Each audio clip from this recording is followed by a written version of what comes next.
So as we begin this discussion on DMT, I want to quote the famous Terence McKenna. I got three different quotes here. If UFOs were to land on the west lawn of the White House tomorrow, it wouldn't change the fact that DMT is the strangest thing in the universe. Is DMT dangerous? Only if you fear death by astonishment. Congratulations, you are now part of a secret that defies your ability to explain it. These are but a few of the ways that DMT has been explained by the legendary Terence McKenna. It's definitely one of the most potent psychedelics known to humankind for various reasons, largely because it can jettison people into these visionary states quite readily. And it's well understood that the topic of DMT and related short-acting analogs is absolutely saturated with unproven theories, myths, mind-bending analogies, and unfortunately sometimes some misinformation. Plenty of good theories in there, here and there as well. Many psychedelic advocates discuss these sorts of theories, like the pineal gland can produce sufficient amounts of DMT to produce breakthrough experiences while dreaming, during near-death experiences. Some even believe that DMT ingestion can engender omniscience, transcendence of worldly issues, and knowledge of the quote-unquote true nature of the world. And some even believe that DMT's subjective effects are much more than just activation of serotonergic receptors, that the molecule itself provides access to alternative dimensions, transcendence of space and time, and actual conversations with so-called DMT entities. Because of the fact that these narratives and experiences don't neatly fit into the box of Western thought, many consider the field of DMT research to be quote-unquote woo-woo. In spite of this, hundreds of esteemed and qualified researchers have gathered here at this wonderful event to discuss the medical potential and spiritual potential of DMT. Now, as attorneys, each of you know understand the necessity of synthesizing large amounts of information and properly reconveying factual statements within logical frameworks. Perhaps each of you can draw from your own personal well of experience here. My question to each of you is this: how do you feel professionals within the psychedelic sphere should conduct themselves when discussing the mystical or otherwise otherworldly qualities of the DMT experience?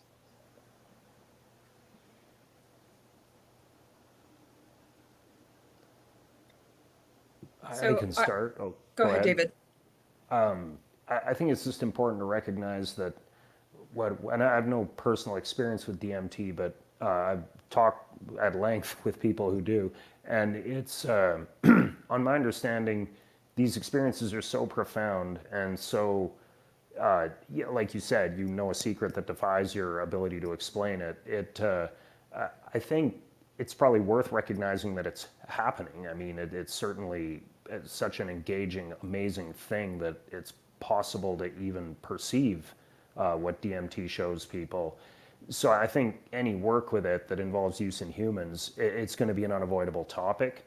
And then it depends also on what the research is for. If it were pure, actual exploratory research, just looking into what this is, what this experience means, how it relates to how we process, input in general, I mean, I could see it being an important part to look at because one of two things is happening. Either people are, because of neurochemistry, because of what's ever happening in their mind, are believe they're contacting other entities, other intelligences outside their own, or they actually are, and we really don't know. It's pretty clear which one of those two a skeptic would suggest is probably the correct interpretation of what's happening, but we don't know. And I'm encouraged when I hear about research with LSD that is focused on what ego dissolution means. So if we're looking at research like that, I'd say it'd be very rational to include in that plan similar explorations with DMT.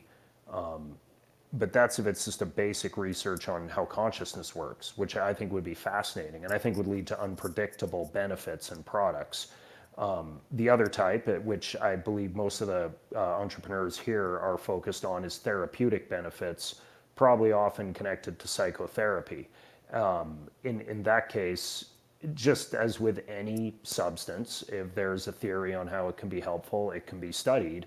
And I think in that case, all these, let's say, highly interesting, engaging phenomena that are happening would be, I guess, noted and documented, but they'd be sort of beside the point relative to whether or not a therapeutic benefit is being obtained. And it'd be interesting to see if there is any correlation between whether or not there was a perception of contact with another intelligence and the therapeutic benefit, negative or positive. I mean, it's just something I'd be very interested to hear about if it were observed. Sasha, I'd like to address that too. I think with two broad principles. One is garbage in, garbage out. So I think in terms of how do you describe the woo-woo or the effects of DMT, I think it's really important that we collect good data, right? And if the descriptions of the mystic are not following into the normal scientific vernacular, I think that's okay. But I think our methodology in terms of collecting evidence is really important. Important because we want to collect good data, which will form the basis for policy change, scientific evolution, commercialization opportunities, and ultimately healing effects for humanity. So I think that's the utmost in terms of making sure we get good data and make sure we do it in a way that's responsible and credible. And then the second big purpose of how we're describing the woo-woo, if you will, is the impact of what we end up describing and collecting, right? So the impact will be our regulators. Let's make it easy for FDA. Let's make it easy for Health Canada to understand the risks of DMT and also its benefits and its potential for its impact on society. So that's where I think how we collect data and how we describe it in a way that's scientifically significant is important. The FDA has already given recognition to certain psychedelic molecules, and this is not new, right? This is thousands of years old in terms of practice across the world. And then in the 70s too, with the research that came out. The other part is the impact that this kind of data collection and evidence, including descriptions of the woo-woo, will help our legislators, right? They need to advocate for their constituents in terms of what does it mean to decriminalize or legalize or allow for substances such as DMT. So if we have good, understandable data that's clinically proven, how revolutionary it could be for society in lots of ways. So that's how we think we should be as professionals, describing and responding and collecting to the descriptions of the woo-woo. And I like to add, like, because I've actually had personal experience working with ayahuasca in Costa Rica a couple of years ago, at the end of the day, it's about knowing your audience. Like, who are you speaking to? Whether it's the regulators, whether it's people in the scientific community, people in the investment community, the therapeutic community, or practitioners in the religious community, or everybody else, right? And what I've seen is that it's just, on the one hand, you can collect the data, get data that isn't just falling into the Western scientific paradigm, because what we are seeing from the research is that the so-called woo-woo actually has some scientific significance. And it's important to capture that information, although it's a lot more qualitative than quantitative.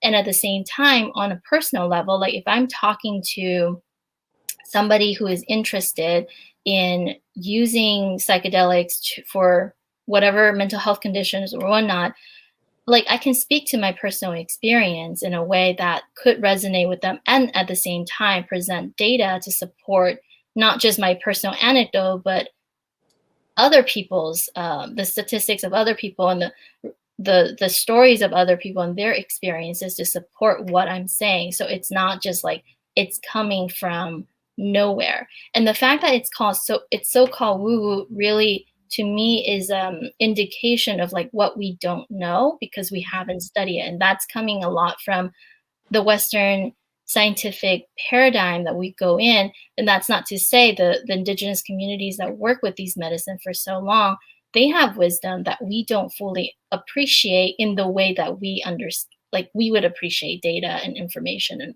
knowledge.